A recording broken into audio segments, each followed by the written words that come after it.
Oke, sampai sini ada pertanyaan? Ya, Silakan. ada Pastor. Pertanyaan pertama dari Saudara Krishna. Kalau mimpi bertemu dengan orang yang sudah meninggal itu, kira-kira ada pertanda apa? Ya, kalau kalau menurut apa namanya orang-orang itu kan kalau ketemu dengan orang yang sudah meninggal, ya mau mati, ya kan gitu kan. Nah, tetapi sebagai orang percaya kan kita tahu bahwa roh jahat bisa bekerja di baliknya. Jadi kita nggak perlu tahu itu tanda apa, tengking saja, tolak dalam nama Yesus.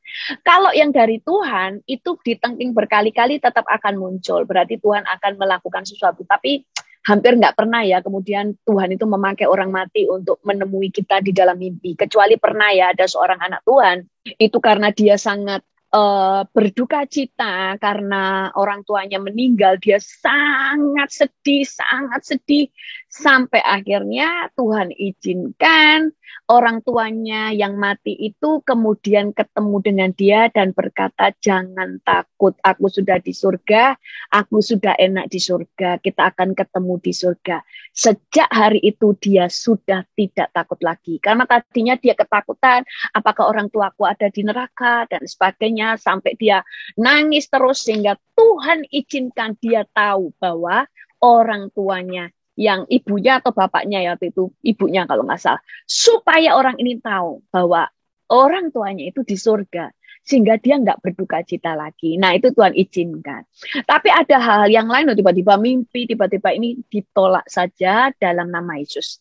Karena kita tidak berurusan dengan orang-orang yang sudah mati. Oke, silakan Ci. Oke, selanjutnya dari Saudara Irina di Yogyakarta. Apakah hadirat Tuhan dengan lawatan sama tidak?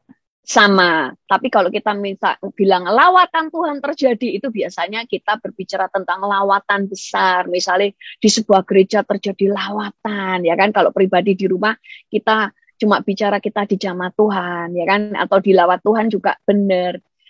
Jadi sama saja, di lawat Tuhan itu kan dikunjungi oleh Tuhan, dijamah oleh Tuhan, sama saja. Oke, Selanjutnya silakan Ci. dari Saudara Johan, benarkah roh gentayangan hanya terjadi pada orang yang mati di luar Kristus? Bukankah semua orang mati kembali kepada Tuhan, baik yang percaya maupun yang tidak percaya? Dan apakah setan bisa bernegosiasi dengan Tuhan? Pertama, Alkitab tidak pernah menulis bahwa orang yang tidak percaya waktu mati kembali kepada Tuhan. Hanya orang yang percaya kembali kepada Tuhan. Tapi orang yang tidak percaya, ya akan ikut kepada tuannya. Tuannya dia siapa? Dia selama ini menyembah kepada siapa? Kepada setan, ya dia ikut setan. Makanya orang mati itu akan ada dua tempat. Orang percaya pada waktu mati langsung ke Firdaus. Sementara orang yang tidak percaya ke Hades, tempat penantian. Di situ adalah kerajaan maut. Di kerajaan maut sudah ada penyiksaan. Makanya banyak orang bingung. Mereka bilang begini, masa di neraka, or sudah ada neraka, padahal neraka kan belum ada. Terus ada yang bilang begini, masa di neraka kita disiksa sama setan, padahal kan di neraka setan yang disiksa. Itu alam maut. Itu adalah lautan api. Di Alkitab ada dua macam.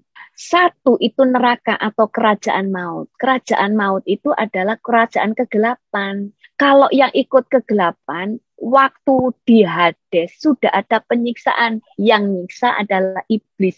Karena itu adalah kerajaannya. Sementara di di lautan api itu yang Tuhan ciptakan untuk roja, untuk iblis dan semua malaikat-malaikatnya, malaikat yang ikut iblis ya. Di situ dengan nabi-nabi palsunya. Itu yang belum ada. Itu nanti semua itu iblis gak bisa menyiksa manusia karena dia disiksa. Tapi yang di Hades yang sekarang sudah disiksa. Makanya banyak orang yang dapat penglihatan dibawa ke neraka sama Tuhan dan kemudian dibawa ke surga. Banyak orang yang ngomong itu penglihatan pasti salah, itu palsu, itu dusta, itu bohong karena neraka belum ada. Loh, neraka ini yang neraka kerajaan maut sudah ada. Nah, mereka yang mati ke situ. Makanya yang kita beruntung itu, kita mati nggak perlu ke situ dulu. Sebelum penghakiman, kita langsung ke Firdaus. Dan kita juga tidak akan ada penghakiman. Kita nanti di Firdaus, kita di Firdaus itulah waktu kalau nanti rapture dan sebagainya. Nah, nanti ada yang namanya penghakimannya adalah kita menerima mahkota dan sebagainya. Menilai kita mendapatkan upahnya masing-masing. Oke, siapa? Ya, silakan Ci. Apakah perbedaan hikmat dan hikmahnya? Oh, bentar. Tadi pertanyaan dia ada lagi ya tadi ya. Oh, nggak ada ya? Sudah ya itu ya pertanyaannya. Iya, betul. Oh ya sudah.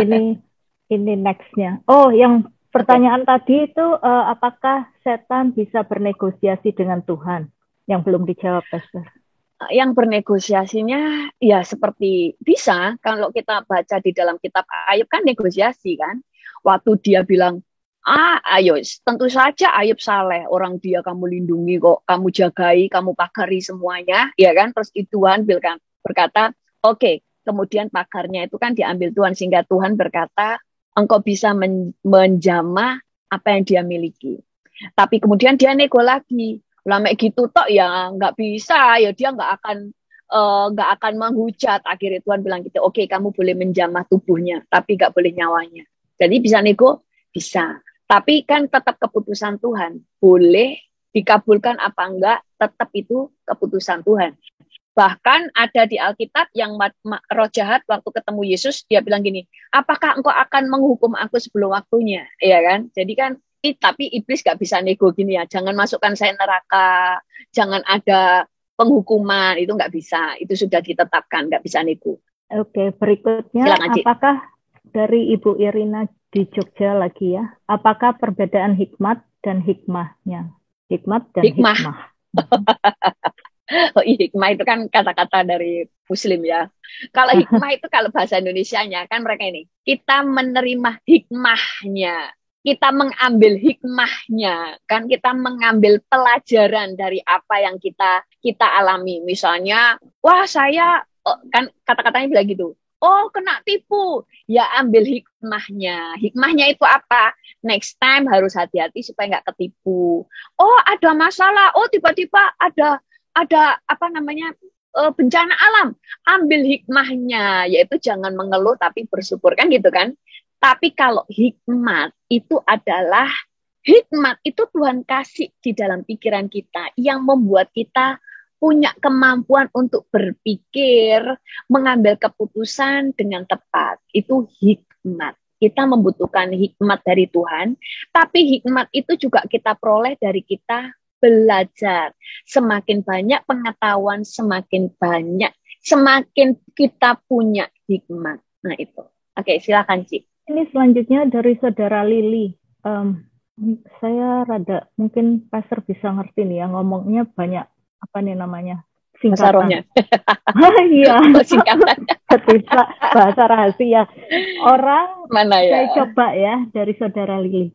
Orang sudah dibaptis waktu sakit, tapi nggak berani ngomong sama orang yang larang percaya Tuhan, dikarenakan mungkin dituakan dan juga sakit. Pasti ada dukungan finansial sehingga nggak mau ngomong. Bagaimana kelak? Sudah mati dah? Nggak tahu, makanya saya nggak ngerti maksudnya apa ini. Jadi gini ya, pada waktu kita pertama kita bertobat, kadang-kadang orang itu kan belum berani untuk mengatakan bahwa dia orang Kristen, ya kan? Jadi dia nggak berani untuk menerima itu sebagai orang Kristen, takut dibunuh, atau dia supportnya selama ini dana kemudian nanti diambil, ya kan? Diputus, sehingga ada ketakutan. Kayak dulu di Indonesia ada di daerah Bromo ya, semua orang yang sudah percaya Yesus itu kan di situ sudah daerah miskin, ya kan? Itu daerah miskin, saudara. Itu miskin banget. Itu orang yang masuk Kristen, sawahnya nggak boleh dapat air. Jadi sawahnya kering kerontang, air tidak boleh dialirkan di situ. Kemudian apa saja itu nggak dapat. Sehingga kita waktu penginjilan di situ, pelayanan di situ, mereka semuanya nggak berani ngomong kalau mereka Kristen. Kita kalau penyembahan, kita pelayanan ibadah itu jam 3 pagi. Itu kalau datang mereka pakai sarung satu-satu. Satu-satu. Kenapa pakai sarung? Karena mereka kebiasaan sarung supaya gak kelihatan kalau mereka itu mau ibadah. Jadi satu orang. Dia agak lama, satu, gak boleh barengan, jam 3 datang bareng-bareng, nanti kelihatan kalau mereka mau ibadah. Itu tapi mereka setia. Nah, mereka terpaksa tidak berani ngomong mereka Kristen, karena kalau enggak, akhirnya dimatiin. Kan mereka mikirin anaknya dan sebagainya, ya kan? Dan gereja pun kemudian juga tidak langsung gembor-gembor. Mereka semuanya Kristen sampai mereka sendiri bertumbuh, sampai mereka kuat di dalam iman mereka, sehingga mereka punya keberanian. Punya iman itu maksudnya gini, sampai mereka juga mulai tahu dapat hikmat dari Tuhan apa yang mereka harus lakukan, ya kan? Itu. Jadi nggak masalah. Tetapi ada saatnya, nggak terus lama-lamanya nggak pernah ngaku, Tuhan itu tahu. Hanya karena cari aman. Pokoknya saya Kristen selamat, tapi juga sama tetangga selamat. Tuhan itu yang bisa menilai hati. Hatinya memang yang tidak mau memikul salib, tidak punya keberanian ngaku karena malu, karena di Alkitab berkata, siapa yang malu mengakui aku di hadapan manusia, maka aku juga akan tidak mengakui dia di hadapan Bapakku yang ada di surga. Ada saatnya Tuhan akan tantang supaya dia berani untuk ngomong. Nggak berani, ya sudah, berarti dia tidak berani mengakui, ya Tuhan Yesus tidak akan berani mengakuinya. Tapi bukan kita yang memaksa orang itu, kita doakan, kita cuma memberikan pengertian. Maka pada saatnya Tuhan akan perhadapkan orang itu untuk pada akhirnya milih untuk mau mengakui bahwa Yesus adalah Tuhan, mengakui bahwa dia adalah orang Kristen atau tidak. Karena Tuhan itu akan menantang dia, membuktikan apakah dia memang orang yang mau mengikut Yesus atau cuma cari keuntungan. Oke, silakan sekali lagi, Cik. Selanjutnya dari Saudara Dewi, Pastor, apakah boleh kita berobat ke Shinsei untuk pijat refleksi? Apakah itu ada mantra-mantranya? Saya sendiri nggak pernah pijat refleksi, dan saya tidak tahu Shinsei itu kayak dukun atau gimana. Mungkin Cik Yulianti tahu ya, Shinsei.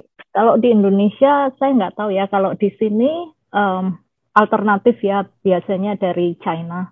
Nggak ada tuh mantra-mantranya kalau di sini, jadi seperti biasa aja. Kayak kalau kita ke chiropractor atau ke massage biasa, kayak ke spa gitu. Kalau di Indonesia nggak tahu ya.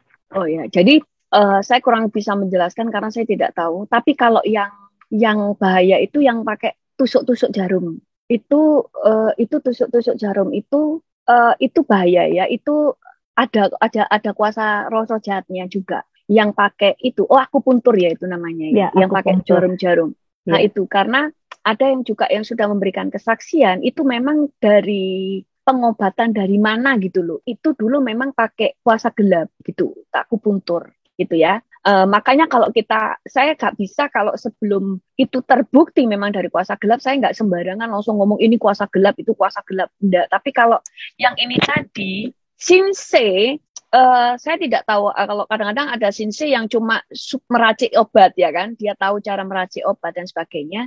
Next time ya, saya akan jelasin apakah saya akan cari tahu karena saya tidak pernah dipijit refleksi dan sebagainya, sehingga saya tidak tahu. Kalau saya bisa tahu gimana cara kerjanya, saya tahu ini kuasa gelap apa enggak. Dan nanti saya cari tahu. Kalau di sini Pastor ada sekolahnya, TCM, tradisional di Amerika, betul. Ada. Kalau di Amerika itu semuanya itu ada license-nya, ada sekolahnya, jadi jelas. Tapi saya tidak tahu di Indonesia. Kadang-kadang kan sama-sama namanya Shinsei misalnya, tapi Shinsei-nya berbeda. Begitu. Jadi kayak contoh, boleh nggak orang belajar silat? Lu boleh. Tentara-tentara polisi kan diajarin silat semua. Tapi yang nggak boleh kalau pakai tenaga dalam. Nah, makanya orang langsung semuanya nggak boleh, silat nggak boleh, kungfu nggak boleh, semuanya nggak boleh. Nah, akhirnya kita jadinya kacau. Padahal yang nggak boleh kalau ada mulai kuasa gelap, mereka memakai pasang susuk, mereka pakai ilmu hitam, dan sebagainya. Kayak karate, ada karate biasa. Itu karate kungfu, itu ada yang memang belajar gerakan, cara menangkis, dan sebagainya. Tapi ada yang pakai kuasa gelap. Mereka itu kemudian harus, yang karate misalnya, mereka harus sampai, ada yang cerita sama saya, dia itu minta saya layani pelepasan, dia harus potong ayam, mau dipersembahkan. Jadi kemudian kalau nggak salah diminum atau apa sehingga dia punya ilmu kekebalan dan sebagainya, itu yang membuat karakter mereka itu kebal. Nah itu yang nggak boleh. Tapi kalau cuma karate, kungfu hanya untuk kegerakan, ya nggak masalah. Gerakannya ya, gerakan supaya melatih otot mereka supaya bisa bertarung. Mereka kan harus bisa bergulat juga. Tentara dan polisi semuanya kan begitu. Oke, silakan lanjutkan sih.